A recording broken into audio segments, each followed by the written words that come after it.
Halo, assalamualaikum warahmatullahi wabarakatuh. Masih bersama saya Iwan Kurniawan di sini, dan kita akan melanjutkan mengenai buku Profit Maker karya Arli Kurnia.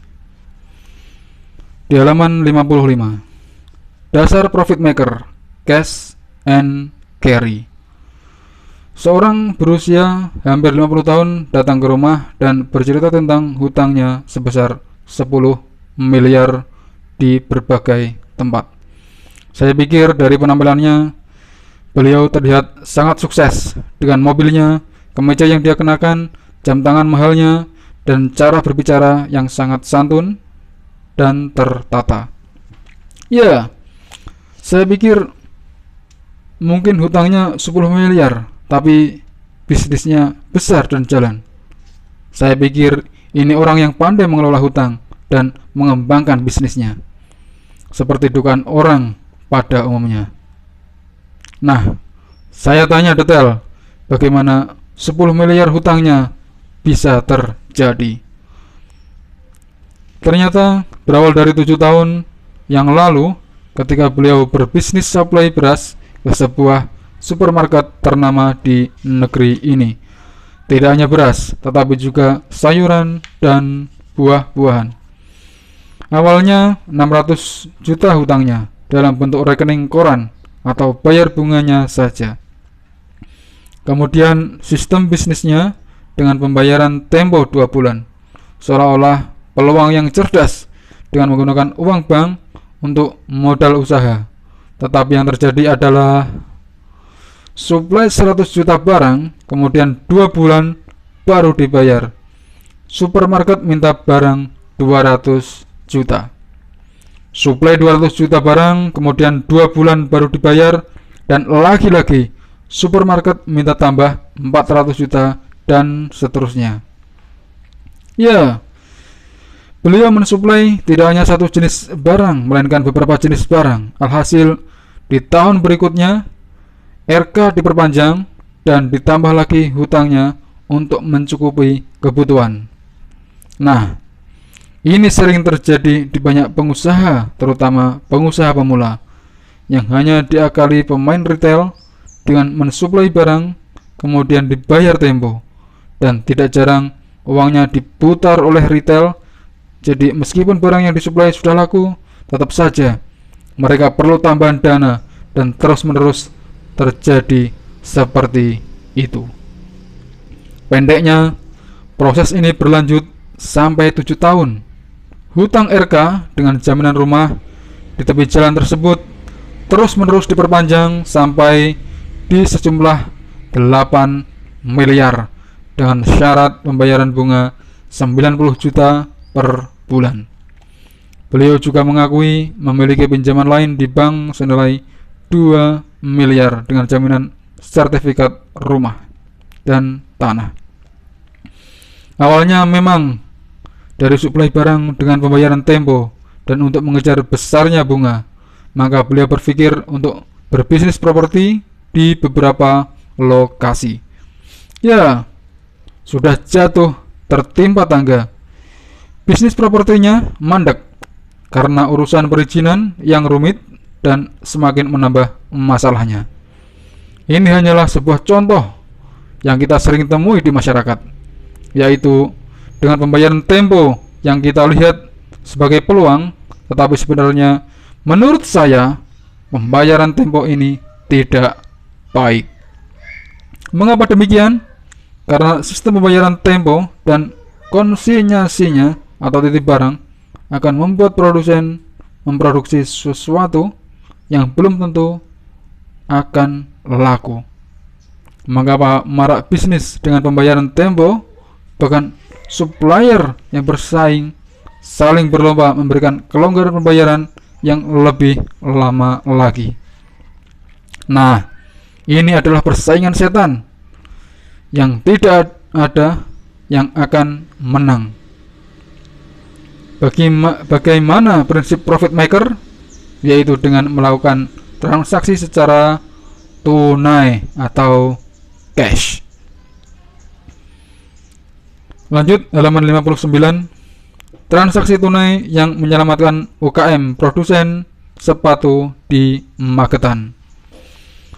Seorang dengan akun Facebook sepatu di Valo pernah kontak saya lewat chat dan bertanya tentang prinsip cash and carry.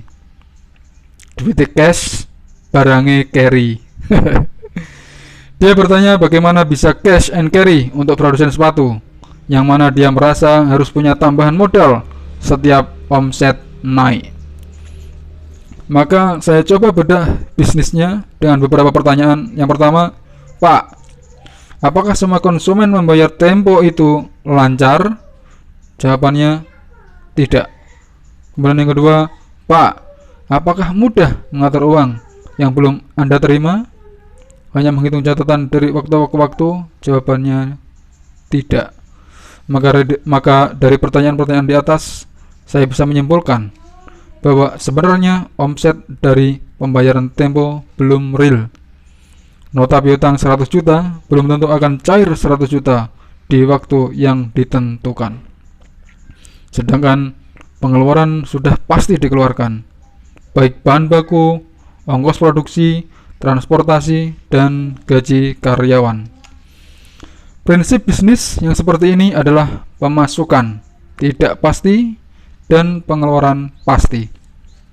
Percayalah, ribuan bisnis sedang kesulitan dengan sistem semacam ini dan hanya cocok untuk bisnis dengan modal yang super besar. Yang jadi masalah adalah ketika UKM menjalankan sistem seperti ini, bonyok sebelum berkembang.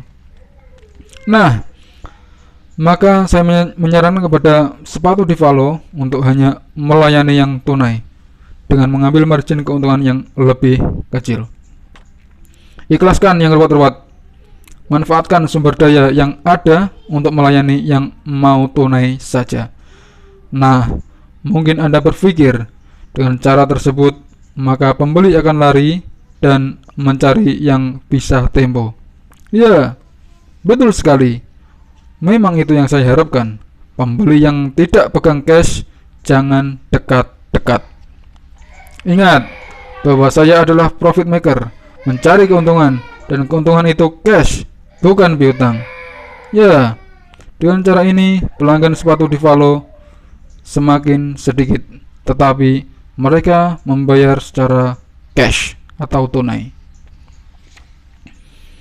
Karena omset turun, maka ongkos produksi juga turun dan banyak biaya yang bisa dipangkas.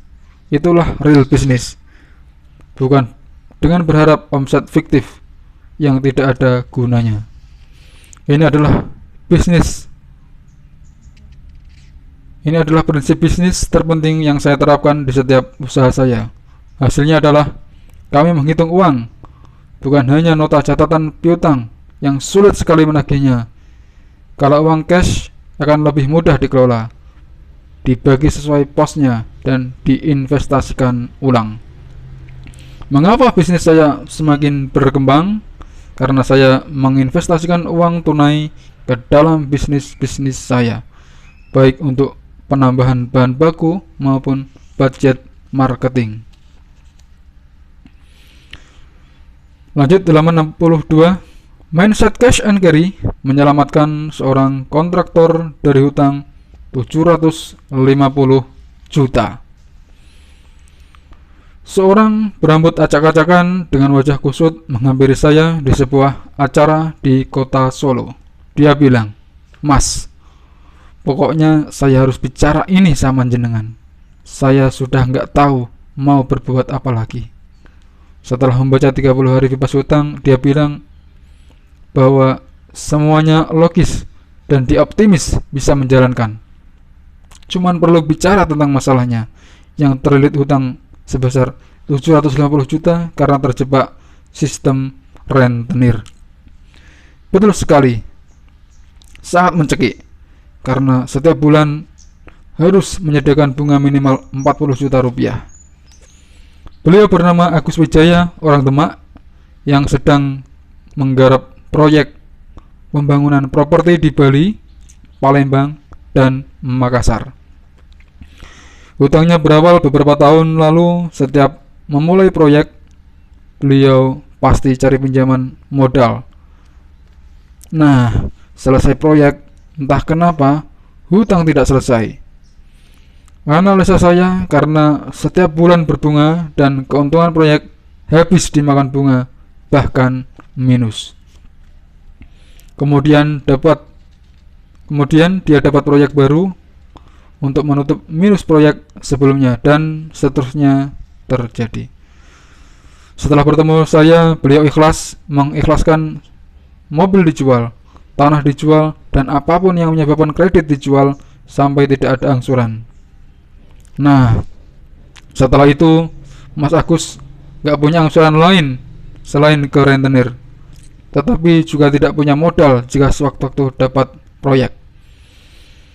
Suatu hari Mas Agus telepon saya dan sedang bingung karena dapat proyek, sedangkan untuk memberangkatkan timnya sejumlah 40 orang ke Palembang, beliau tidak ada uang dan ingin meminjam lagi ke rentenir, membulatkan pinjamannya sampai 1 miliar.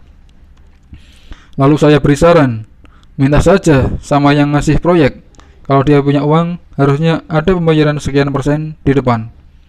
Awalnya dia ragu, takut kalau di cancel. Lalu saya bilang, rezeki sudah diatur mas, kalau di cancel berarti belum rezeki. Lebih baik nggak dapat proyek daripada minus hutang bertambah jadi 1 miliar. Fokus saja mengurangi hutang. Ya, besoknya dia telepon lagi dan bersyukur karena orang yang memberi proyek mau membayar sebagian di muka, bisa dipakai untuk modal. 4 bulan kemudian hutang tersebut alhamdulillah lunas. Bahkan Mas Agus bisa menyisihkan uang keuntungan proyek dan membeli emas batangan 300 gram. Ya, saya baru saja mengubah seorang kontraktor menjadi profit maker dengan jurus cash and carry.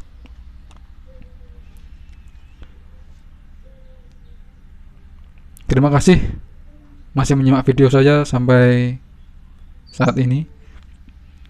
Dan untuk video yang selanjutnya akan membahas mengenai show me the market. Video ini cukup sekian dan semoga bermanfaat. Dari saya, assalamualaikum warahmatullahi wabarakatuh.